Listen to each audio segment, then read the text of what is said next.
اب تبلیغ اسلام کا جو سلسلہ تھا وہ کہاں کو پہنچا؟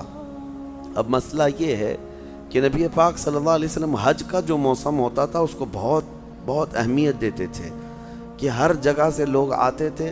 حضور مینا کی وادی میں جاتے تھے اور وہاں جو مختلف قبیلے آتے ان کے سامنے تبلیغ فرماتے، لوگ متاثر ہوتے تھے.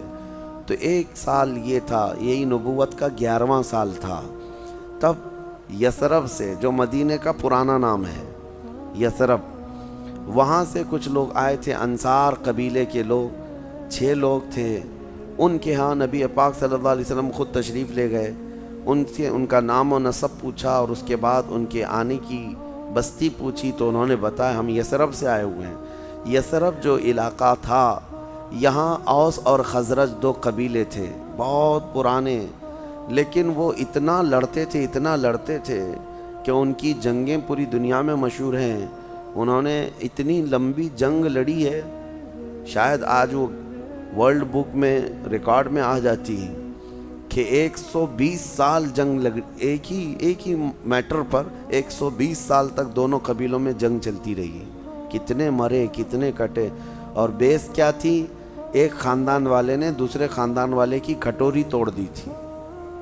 اس پر جو ہے نا ان کی 120 سال جنگ چلی ہے. اوس اور خزرج یہ مدینے کے لوگ تھے. اور جب ان کے اچھے نامی گرامی بہادر سب مر گئے تو وہاں پر یہودیوں کا غلبہ ہو گیا. تو مدینے میں جو ہے یعنی یثرب جو پہلا تھا، یہودی آباد تھے. اب یہ جو انصار ہیں جن کو اوس اور خزرج یہ دونوں قبیلے والے، ان کو بھی اچھی طرح معلوم تھا کیونکہ یہ تو اگرچہ بت پرستی کرتے تھے لیکن جو یہودی تھے وہ پڑھے لکھے تھے اور اہل کتاب میں سے تھے. تو ایک نبی آخر الزمان کا ذکر وہ بار بار یہودی کرتے تھے. انشاءاللہ میں آپ کو بتاؤں کہ مدینہ آباد کیوں ہوا تھا.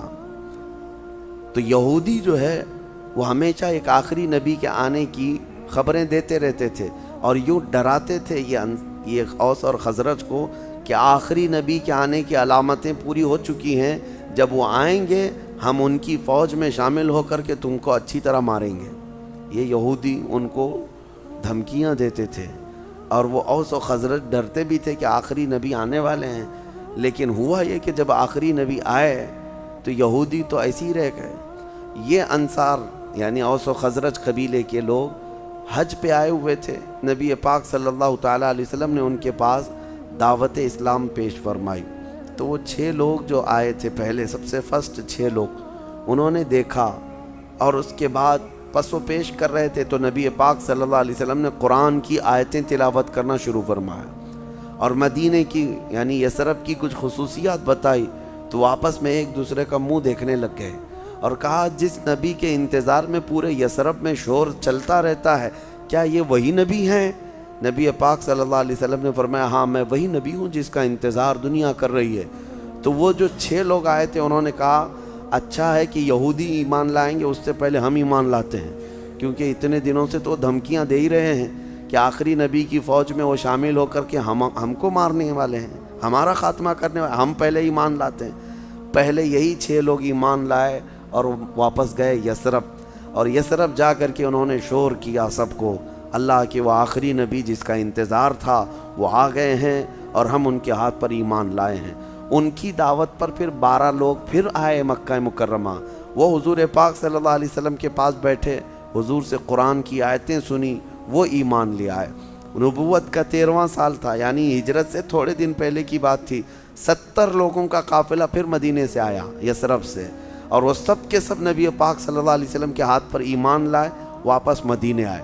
مدینے میں یعنی جو پرانا یثرب ہے، گھر گھر میں اب اسلام ایمان یہی باتیں چل رہی تھی، آخری نبی کے چرچے خوب چل رہے تھے. اب یہودیوں کے پیٹ میں درد شروع ہوا. ان کا کہنا یہ تھا کہ وہ آخری نبی ہمارے خاندان میں آئیں گے، یہ قریش میں کیسے آ گئے؟ یہ جلن، یہ حسد یہودیوں کو آج تک ہے، آج تک ہے. آپ کو میں بتاؤں 2 خاندان پوری دنیا میں مشہور، ایک بنی اسرائیل، ایک بنی اسماعیل، اور یہ دونوں ہیں حضرت ابراہیم علیہ السلام کی. یہ ایک اہم بات میں آپ کے سامنے رکھ دیتا ہوں. ابراہیم علیہ السلام کے 2 بیٹے تھے.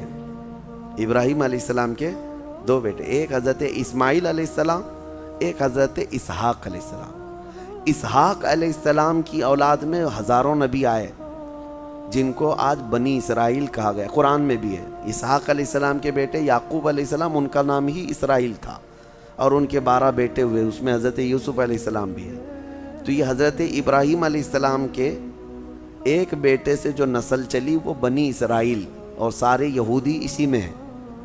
اور ایک بیٹے حضرت اسماعیل جن کی قربانی ہوئی، جن کی قربانی پیش کی گئی، اسماعیل علیہ السلام، ان کی اولاد میں انبیاء کرام کا تو ثبوت نہیں ہے، لیکن ایک ہی نبی آئے جو کائنات کے سب سے آقا و مولا محمد الرسول اللہ صلی اللہ علیہ وسلم، سب سے بڑے آقا و مولا حضور پاک صلی اللہ علیہ وسلم کس کی اولاد میں ہوئے؟ اسماعیل علیہ السلام۔ تو یہ اس وقت سے چپکلش چل رہی ہے، ان کا خیال یہ ہے یہودیوں کا کہ بنی اسرائیل میں ہونا چاہیے، سارے نبی اسی میں آتے رہے۔ یہ بنی اسماعیل کو یہ شرف کیوں مل گیا کہ آخری نبی ان کے خاندان میں آ گئے؟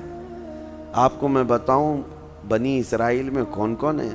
داؤد علیہ السلام، سلیمان علیہ السلام، موسیٰ علیہ السلام، عیسیٰ علیہ السلام، زکریا علیہ السلام، یحییٰ علیہ السلام، یہ سارے جتنے بڑے بڑے اولو العزم پیغمبر ہیں، حضرت ایوب علیہ السلام، یہ سب کے سب، یوسف علیہ السلام، یعقوب علیہ السلام، یہ سب یہی حضرت اسحاق علیہ السلام کی اولاد میں ہے، بنی اسرائیل میں۔ اب بنی اسماعیل میں اگرچہ اور نبی نہیں، لیکن ایک ہے جو سب سے اعلیٰ ہے، محمد الرسول اللہ صلی اللہ علیہ وسلم۔ اب یہ جھگڑا مدینے میں سب سے پہلے یہودیوں نے شروع کیا اور کہا کہ یہ کیسے ہو سکتا ہے۔ آج بھی جا کر کے ان یہودیوں سے پوچھیں، ہمارے کئی علماء ان سے ڈیبیٹ کرتے ہیں، آخر وہ جو تمہاری کتابوں میں آخری رسول کا ذکر ہے کہ ایک آخری رسول آنے والا ہے، وہ آیا کہ ابھی تک نہیں آیا؟ ان سے اب پوچھیں، ابھی جا کر کے، یہودی آج بھی ہیں، کتابوں میں ابھی بھی ذکر ہے نا، وہ آخری رسول آیا یا نہیں آیا؟ ان کا جواب نہیں۔ اگر آیا تو وہ کون ہے، اور نہیں آیا تو ابھی کب آئے گا؟ ان کے پاس اس آخری رسول کی نشانیاں ہیں۔ قرآن خود کہتا ہے یہ محمد رسول اللہ صلی اللہ علیہ وسلم کو ایسے جانتے ہیں جیسے اپنے بیٹوں کو بھی نہیں جانتے، انہیں پکا معلوم ہے یہی آخری رسول ہیں، حسد کے مارے لیکن نہیں کہتے کہ وہ آخری رسول جن کا تذکرہ کتابوں میں آیا ہے۔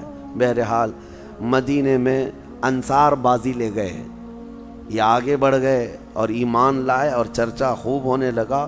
یہی سبب تھا کہ یثرب یعنی پہلے مدینے میں جب گھر گھر میں اسلام پھیل گیا تو نبی پاک صلی اللہ تعالیٰ علیہ وسلم مکہ سے ہجرت کر کے مدینے کو ہی منتخب اسی لیے فرمایا کہ آلریڈی وہاں پر حضور صلی اللہ تعالیٰ علیہ وسلم کے چاہنے والوں کی تعداد بہت زیادہ تھی۔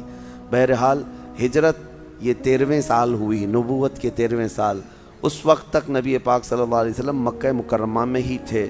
اللہ کریم ہم سب کو نبی پاک صلی اللہ تعالیٰ علیہ وسلم کی سیرت طیبہ سے درس و عبرت حاصل کرنے کی توفیق عطا فرمائے، ہماری زندگیوں میں حضور کی سیرت کی جھلکیاں عطا فرمائے۔